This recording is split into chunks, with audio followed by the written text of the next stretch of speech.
Excuse me, আমার young বন্ধুদের কি খেলে ভালো হয়? কিশোরী বয়সটা এরকম যে নতুন নতুন খাবার খেতে কিংবা নতুন নতুন খাবার এক্সপিরিয়েন্স করতে ভালো লাগবে। তখন পিৎজা বার্গার এগুলো যদি আনতো অনেক ভালো লাগতো, কিংবা চিপস চকলেট সবই অনেক মজা লাগতো। হ্যাঁ, বাড়ন্ত বয়সন্ধিকালের অবশ্যই চাহিদার পরিমাণটা বেশি হয়ে যায়, ওই সময় পুষ্টিটা বেশি প্রয়োজন হয়। তখন একটা মানুষের গ্রোথ চেঞ্জ হয়, তো ওই সময় অনেক প্রোটিন এগুলা খাবার আমার মনে হয় খাওয়া উচিত। বন্ধুরা, আমি ডক্টর রোমেন রায়হান, তোমাদের সঙ্গে কথা বলবো পুষ্টি নিয়ে। খেতে মজার বিষয়টা হচ্ছে আমাদের মাথায় প্রথম চিন্তা আসে, যদি খেতে মজা না লাগে তাহলে সেটা যত পুষ্টিকর খাবারই হোক আমাদের মাথায় মনে হয় না এই খাবার আমি খাবো না। তো পুষ্টি যদি নিশ্চিত করতে হয় তাহলে আসলে তৃপ্তির মানদণ্ডে খেলে হবে না, পুষ্টির মানদণ্ডে খেতে হবে। যখন ফুচকা খাচ্ছ, বাইরে ফুচকা খাচ্ছ, তুমি জানো ফুচকাটা খাবার খুবই তৃপ্তিদায়ক, খেতে খুব ভালো লাগে। আসলে কি তুমি আনন্দিত এই তৃপ্তিকর খাবারটাকে? হ্যাঁ, অবশ্যই তুমি আনন্দিত, খুব ভালো লাগে বন্ধুরা মিলে। এবং ফুচকাকে যদি একটু নোংরা প্লেটে দেওয়া হয় তাতেই তুমি খুশি। বাড়ি থেকে যদি কেউ সুন্দর একটা বাটিতে তোমাকে যদি সার্ভ করে তখন তোমার আর ভালো লাগে না।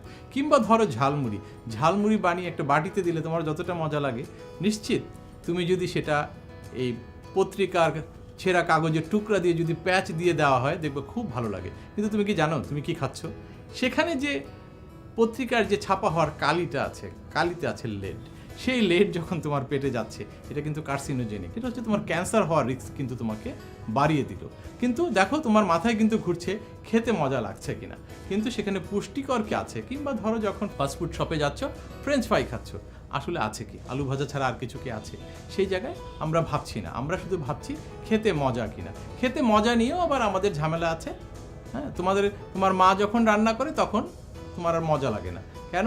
একটু কম সিদ্ধ হয়েছে। তুমি জানো শাকসবজি কম সিদ্ধ করে খাওয়া ভালো, কিন্তু এই খাবার তোমার ভালো লাগে না। আসলে আমাদের মানসিক চিন্তাটাও ঠিক করতে হবে যে আমরা কোনটা খাচ্ছি, কেন খাচ্ছি। আর আরেকটা বিষয় তুমি মনে রাখতে হবে যে এই বয়সে, মানে বয়স একটা বড় ব্যাপার, যে কখন তুমি পুষ্টিকর খাবার খাচ্ছ।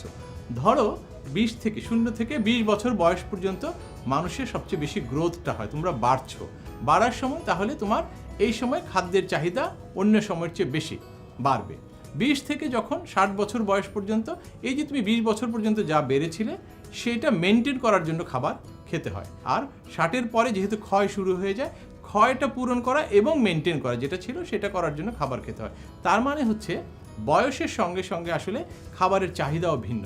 এই যে যখন 0 থেকে 20 বছরের কথা বললাম, যখন গ্রোথ সবচেয়ে বেশি, তখন আসলে খেতে হয় অন্য সময়ের চেয়ে বেশি পরিমাণে খেতে হয়, কারণ তারপরে মেনটেনেন্সের জন্য লাগবে।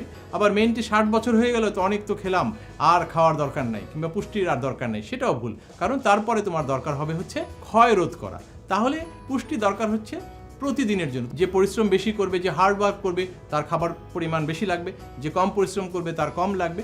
কিন্তু এই গ্রোথের কথা তোমার মাথায় রাখতে হবে যে তুমি যেহেতু তুমি এখন বাড়ছো, তোমাকে পরিমাণটা বাড়িয়ে নিতে হবে। এর সবচেয়ে বড় জিনিস, সবাই বলে আমি কি পারবো? অবশ্যই তুমি পারবে, কারণ হচ্ছে এই খাবার টেস্ট জিহ্বার উপরে ডিপেন্ড করে। জিহ্বা তুমি তোমার মতো করেই চলবে। তুমি যদি চাও যে এই কম সিদ্ধ করা সবজি তোমার খেতে ভালো লাগবে, তুমি দেখবে তোমার কম সিদ্ধ করা খাবারও তোমার ভালো লাগছে। আর পুষ্টিটা আসলে একদিনের বিষয় না, এটা হচ্ছে সারা জীবনের বিষয়। যতদিন বেঁচে থাকবে আমরা সুস্থ অবস্থায়, আমরা অন্য কারো ঘাড়ে আসলে ডিপেন্ডেন্ট হয়ে থাকতে চাই না। সেই কারণে তোমরা তৃপ্তির মানদণ্ড কিংবা পুষ্টির মানদণ্ড যাই বলো না কেন, পুষ্টিটা নিশ্চিত করতে হবে এবং সারা জীবনের জন্য সেটা চালিয়ে যেতে হবে। আই গেস অনেকগুলো হ্যাকসের আইডিয়া পেয়েছো, এই হেলথ হ্যাকগুলো তোমার লাইফে কাজে লাগিও। অ্যান্ড এর ব্যাপারে যদি কোনো কোয়েশ্চেন থাকে অর কোনো সাজেশন বা আইডিয়া থাকে, প্লিজ নিচের কমেন্টে জানাও। এবং তোমাদের মধ্যে যে বেস্ট আইডিয়া বা বেস্ট সাজেশন দিবে তাদের জন্য রয়েছে আকর্ষণীয় পুরস্কার।